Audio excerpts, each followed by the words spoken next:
Everyone had expected a warm, thoughtful, carefully curated conversation, something polished, steady, predictable. What they got instead was a slow-burn clash between two women known for their composure, one of them losing hers far faster than anyone could have imagined.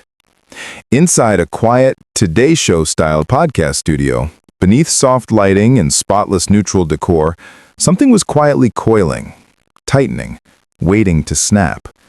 And by the time the final question landed, Meghan Markle would be on her feet, Savannah Guthrie would be frozen in shock, and the small crew around them would stare as if the oxygen had been sucked out of the room. No audience, no applause, just microphones, tension, and a royal temper rising like a storm. The studio itself was small and warm, deceptively peaceful. Two white boucle chairs sat angled toward each other, separated by a clean wooden table, holding neatly arranged note cards, two glasses of water, and polished silver microphones that framed the entire scene. Behind them, soft floating shelves held small plants, muted ceramics, and perfectly aligned books, every detail whispering calm professionalism. Savannah Guthrie exhaled quietly as Meghan Markle took her seat. Meghan carried herself with sharp, deliberate confidence. Her posture was straight, chin tilted slightly upward, eyes already guarded. The tension wasn't visible yet, but Savannah had interviewed enough world figures to recognize the early warning signs. Meghan wasn't here to share a conversation, she was here to control one. "Meghan, welcome," Savannah said warmly. "I'm really glad you agreed to sit down with me today." Meghan offered a polite, tight smile that didn't reach her eyes. "Well, Savannah, I chose this platform because I assumed it would be a space that respects my voice." Savannah's smile faltered by a millimeter. "Of course," she replied softly. "My goal is always respectful conversation." "Great, just making sure we're on the same page." Savannah let the comment slide. A slight edge she had expected, but this early? That was new. She turned toward the microphone, her tone gentle. "You've spoken often about rebuilding your life in America. How has this new chapter shaped you?" Meghan leaned back, her eyes narrowing thoughtfully. "It shaped me by freeing me. America is a place where I don't have to be reduced to someone else's caricature." I noted. "And yet," she continued carefully, "many people feel they've gotten to know you through your interviews, your documentary, even your podcast. Would you say the public truly understands you?" Meghan let out a short, dismissive laugh. "People understand whatever the media spoon-feeds them, which is exactly why I'm selective about where I speak." A faint pause settled between them. Savannah chose her next question with precision. "You've said leaving the UK gave you freedom, but some critics say you and Harry still discuss the monarchy quite often. How do you respond to that?" Meghan's eyebrows lifted, her tone sharpened. "Savannah, do you really expect me to feel guilty for telling my own story? Isn't that what platforms like yours thrive on, stories?" "I'm not suggesting guilt," Savannah said quietly, "just exploring how your past shapes your present." "Maybe," Meghan replied with a tight smile, "people should worry less about my past and more about the fact that I've built something meaningful beyond a title." The room felt warmer now. Savannah pivoted. "Let's talk about your family, your children. How are they doing?" Meghan hesitated, irritation flickering across her face. "They're children. They're doing what children do, and unlike the world I left behind, I don't parade them for cameras. So I'd expect the questions surrounding them to reflect that respect." "I meant it warmly," Savannah said gently. "People are naturally curious." "Curiosity can be invasive," Meghan cut in, "especially from people who've never lived under the scrutiny I have." Savannah shifted, but kept her voice steady. "Understood. But you have spoken publicly about motherhood before. Because I chose to," Meghan snapped lightly. "That doesn't give everyone else permission to poke into my children's lives." Another pause, another temperature shift. Savannah gestured subtly toward her notes. "All right," she murmured. "Let's pivot." But Meghan was already leaning forward, eyes sharp. "Good idea." For the first time, Savannah felt the unmistakable warning every seasoned journalist recognizes. This conversation was heading somewhere dangerous, and quickly. She took a slow sip of water, steadying the rhythm before the real storm began. The studio remained quiet except for the faint, steady hum of the cameras, an almost soothing sound, if not for the tension slowly tightening between the two women at the center of the frame. Meghan had shifted in her seat, spine straighter, chin higher, her expression firming into something sharp. She looked less like a guest settling into an interview and more like someone preparing for a sparring match. "Meghan," Savannah resumed gently, her voice warm but cautious. "In past interviews, you've spoken about the challenges of transitioning from royal life to private life. Looking back now, what would you say was the hardest part?" Meghan exhaled sharply through her nose, as if the question itself were not only predictable but irritating. "Savannah, I think the hardest part was realizing how deeply people misunderstand everything. Everyone thinks they're entitled to judge what they've never lived." Savannah nodded sympathetically. "Of course, I can imagine the pressure must have been immense." "But can you?" Meghan countered, tilting her head. "Can you really imagine it? Unless you've had tabloids track your every move or dissect your every sentence, you can't possibly understand." Savannah stayed steady, hands resting lightly on her notes. "You're right, I haven't lived through that, but the goal here is to understand your perspective from you." Meghan gave a thin, pointed smile. "Then I'd hope the questions wouldn't be so predictable." The words weren't loud, but the condescension landed with enough weight to register. Savannah swallowed the flicker of irritation pushing at the edges of her professionalism. She inhaled, reminded herself. Breathe. Redirect. Keep calm. "All right," Savannah said softly, tone still smooth. "Let's take a different direction." She glanced briefly at her notes, and Meghan watched her with the wary attentiveness of someone expecting an attack. "You've spoken a lot about empowerment, especially for young women. What does that look like for you now, in this new phase of your life?"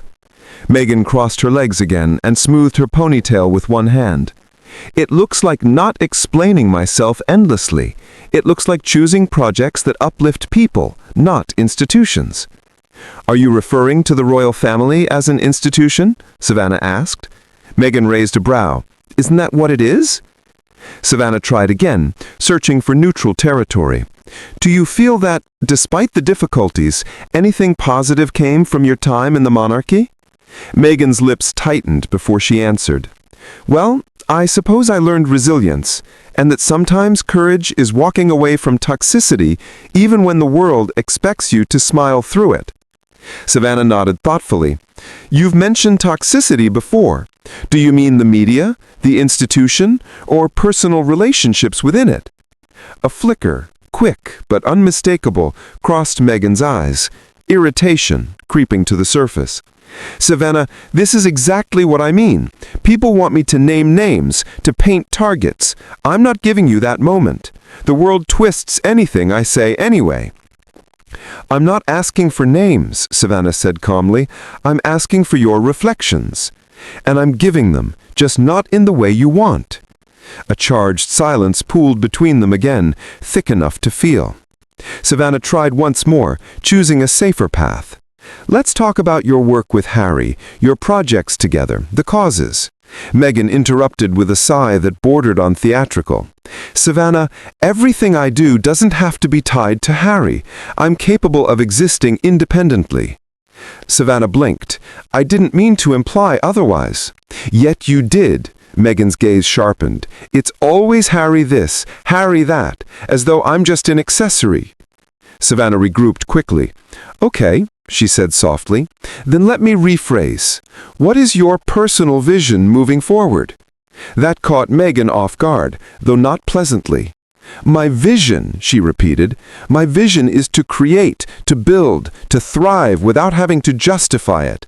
Frankly, I'm tired of explaining my existence to people." "I understand," Savannah replied gently, "but part of a conversation, especially one meant to highlight your accomplishments, is giving people insight into your journey." Meghan's voice turned cold enough to frost the microphones. "Insight doesn't mean interrogation." Savannah inhaled slowly. "It's not meant to feel like that." "But it does," Meghan pressed, leaning forward. "You may not realize it, but your tone, your questions, they suggest judgment." Savannah's eyebrows lifted slightly, the first visible crack in her composure. "I'm sorry you feel that way. That was never my intention." "Well," Meghan said sharply, "intentions don't erase impact." The tension in the studio thickened. Even the plants looked as though they were bracing. Savannah made one final attempt to lighten the air. "Let's shift to something meaningful," she said, forcing a gentle smile. "You've inspired many people around the world," Savannah began carefully. "When you think about your legacy—" "My legacy?" Meghan cut in sharply, scoffing under her breath. "Savannah, I'm not some relic on display. I'm a person, a woman with goals, dreams, plans, and I shouldn't have to defend them at every turn." Savannah opened her mouth to respond, but Meghan wasn't finished. "And honestly," Meghan added, her eyes narrowing, "I hope this interview won't end up as another attempt to twist my words. I agreed to be here because I thought you'd be different." The implication hung in the space between them like a blade, accusatory, pointed, unmistakable.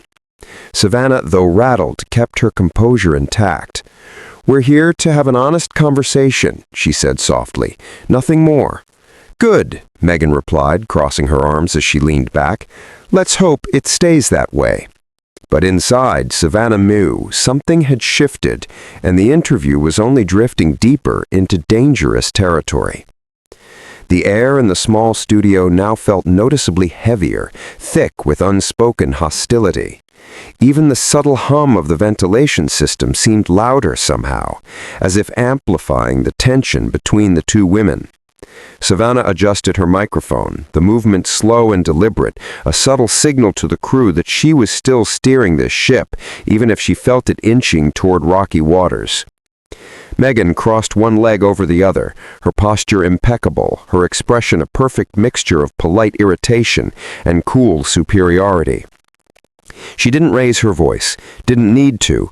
The sharpness in her responses sliced cleanly on their own. Savannah chose a softer entry point. "I'd like to talk about motherhood.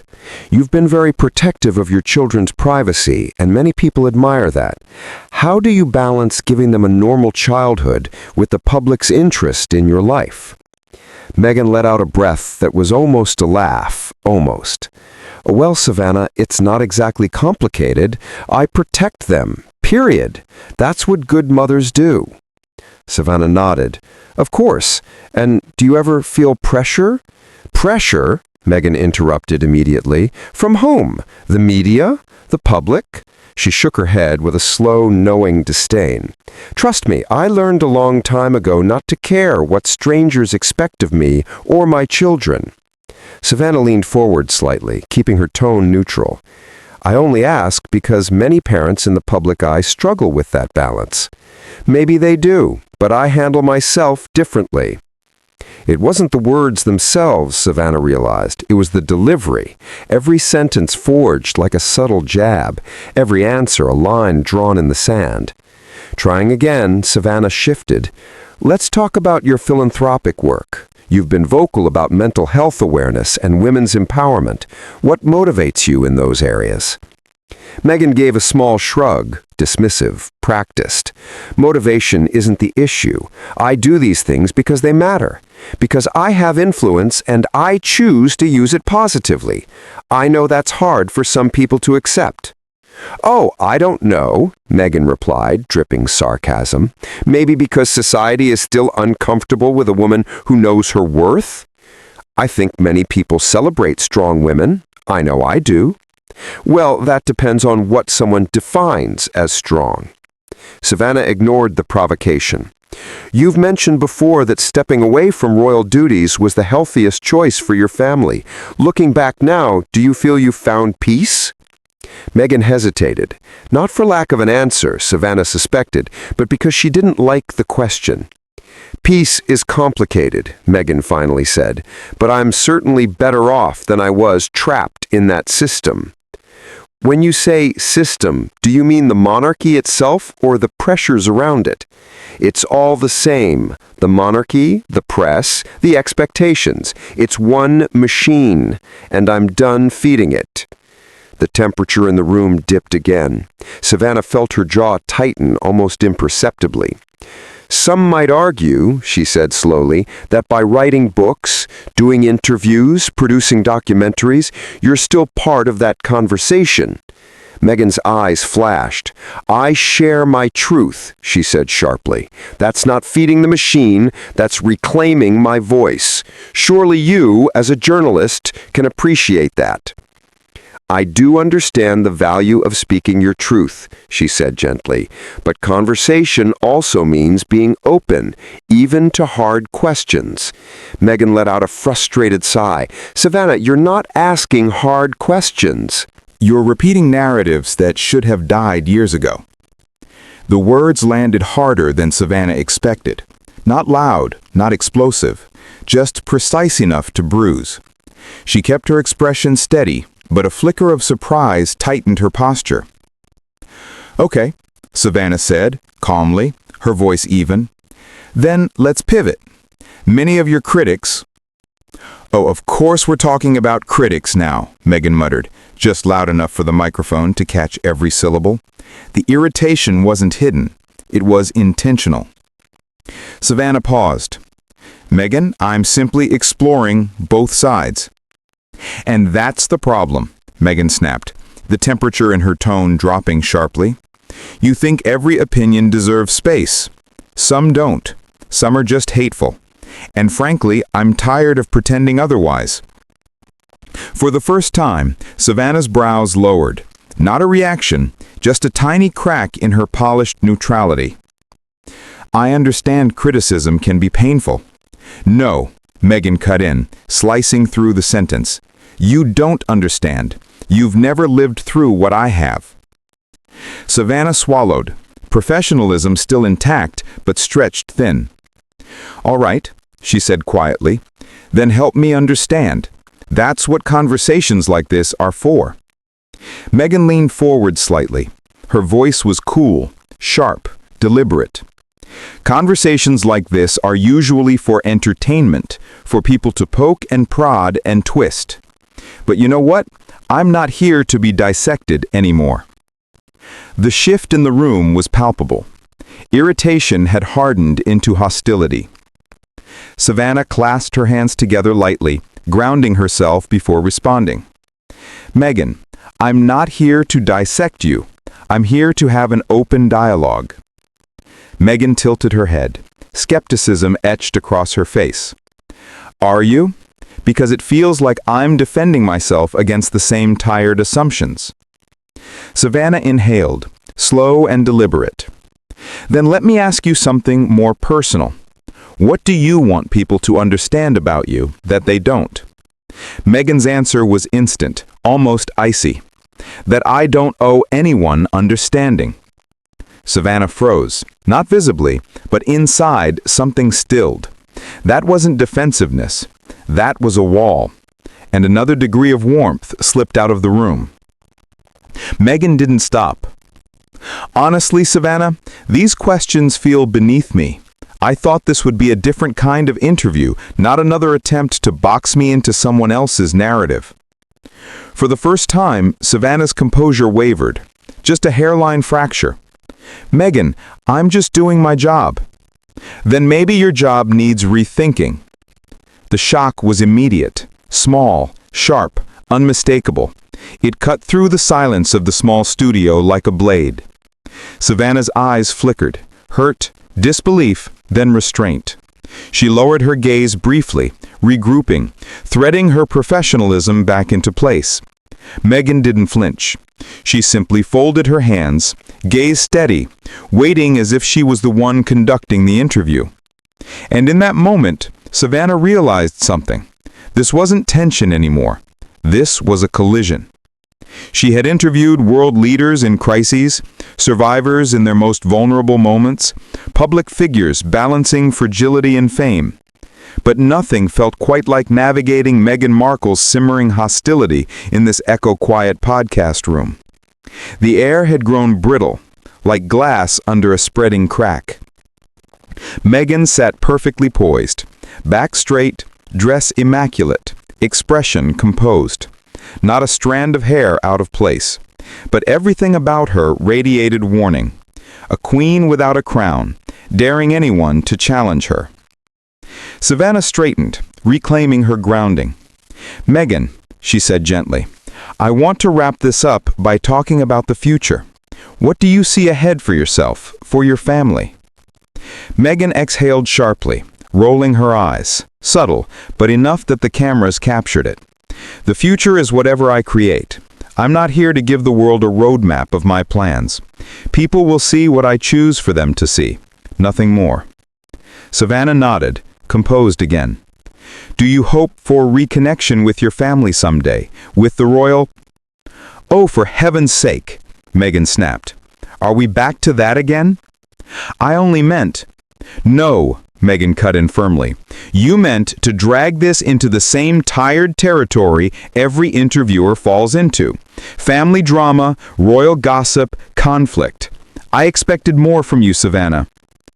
The accusation hit harder than any shout. Savannah's face stilled, then her eyebrows lifted hurt, briefly flashing before settling into cool understanding. "I'm not dragging anything," Savannah said. "I'm doing what journalists do, explore the full picture. You've spoken publicly about these issues many times." Meghan gave a cold, humorless laugh. "And maybe I'm done explaining myself, especially to people who pretend to be objective but are really just fishing." Savannah inhaled through her nose, patience fraying at the edges. "All right," she said softly. "Let me ask one last question." Meghan crossed her arms. "Make it a good one." Savannah leaned forward, calm but no longer willing to be stepped on. "You've spoken a lot about reclaiming your voice, but you've also accused almost every institution you've been a part of, Hollywood, the royal family, the media, of mistreating you." "Do you ever stop," Savannah began gently, "and ask yourself whether part of the conflict might come from the way you respond to people?" The silence was instant, thick, electric, unforgiving. Meghan's eyes widened, not in surprise, but in open offense. "Wow," she breathed, her voice low and dangerous, like a warning before a storm. "So that's where we are now." Savannah didn't flinch. She held Meghan's gaze steadily. "It's an honest question." "No," Meghan said, leaning forward, her voice sharpened like thin ice beginning to crack. "It's a manipulative question. A passive-aggressive attempt to paint me as the problem. And it's exactly why people like me need to protect ourselves." Savannah felt heat rise in her chest, but her voice stayed composed. "Meghan, no one is painting you." "Yes, you are," Meghan hissed. "You all do. You pretend to be friendly and supportive, but when it comes down to it, you're just like every other reporter who wants a headline." Savannah clasped her hands together, grounding herself. "Meghan, I'm not your enemy. I'm asking for clarity. And I'm done giving it," Meghan snapped. She stood abruptly. Her microphone cord jerked as she rose, startling the crew. The entire room froze. Savannah straightened slightly in her chair, watching, but saying nothing. Meghan's voice remained low, not yelling, never yelling, but full of a cold, controlled fury. "You know what, Savannah? I thought this show was different. I thought you were different. But clearly, this is just another trap, another chance for people to twist my words." Savannah closed her eyes for a moment. Whether she was steadying herself or restraining something sharper, nobody could tell. When she opened them again, the warmth was gone. What remained was professionalism edged with unmistakable firmness. "All right, Meghan," she said quietly. "If you feel this interview isn't serving you, you're free to leave." It was the first time Savannah sounded done, truly done. And Meghan was stunned that Savannah hadn't attempted to pull her back, soothe her ego, or salvage the moment. Meghan lifted her chin. "Fine," she said. "I don't need this. I don't need you. And frankly, this is beneath me." She ripped off her microphone and placed it on the table with a soft but unmistakable contemptuous tap. Savannah didn't plead, didn't rise, didn't react. She simply said, "Thank you for your time." Meghan let out a cold, humorless laugh, turned sharply, and walked out, heels clicking like punctuation marks across the studio floor. The door closed behind her with a muted thud that felt louder than any slam. For several long seconds, Savannah just sat there, composed, shoulders square, breathing steady. A professional who had weathered many storms and recognized she had just survived another. Then she turned to the camera, calm and unwavering. "Well," she said softly, "sometimes conversations don't go the way you hope. But part of journalism is asking the questions, even when the answers are difficult or when the guest refuses to give them." She gave a small, dignified nod. "Thank you for joining us. We'll be right back." Fade out. And while the screen dimmed, the internet exploded. Clips began circulating within minutes, uploaded, dissected, slowed down frame by frame. Hashtags sparked, comment sections ignited. Analysts, influencers, fans, critics, everyone reached for a piece of the moment. Another interview, another walkout, another blazing chapter in the complicated saga of Meghan Markle. Fiery, polarizing, unforgettable. If you liked this dramatic showdown, make sure to like the video and subscribe for more explosive interviews, celebrity confrontations, and unbelievable walkouts. Hit the notification bell because, trust me, the stories only get wilder from here.